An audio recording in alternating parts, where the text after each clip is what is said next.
எழுதி வச்சுக்கோங்க. இதுக்கு முன்னாடி இருந்தவங்க மாதிரியோ இல்ல இப்ப இருக்கிறவங்க மாதிரியோ ஊழல் செய்யவே மாட்டான்.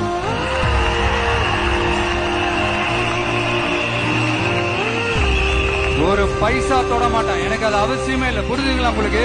எனக்கு அதை தொட வேண்டிய அவசியமே இல்லை.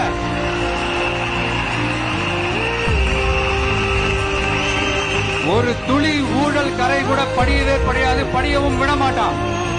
நீங்க கேட்கலாம், இது என்ன சினிமாவா, இது என்ன முதல்வன் படமா, ஒரே நாள்ல வந்து இவர் எல்லாத்தையும் கிளீன் பண்ணிடுவாரான்னு நீங்க கேட்கலாம்.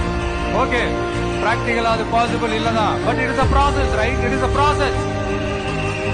இப்படி எதுக்குமே ஆசைப்படாத ஒருத்தர் அரசியலுக்கு வரான் அப்படின்னா, அவன் கண்ணு முன்னாடி ஏதாவது ஒரு தப்பு நடக்குது அப்படின்னா, அவன் கண்ணு முன்னாடி ஏதாவது இந்த மாதிரி ஒரு ஊழல் நடக்குது அப்படின்னா, அதை பார்த்துக்கிட்டு அவன் சும்மா இருப்பான்னு நினைக்கிறீங்க?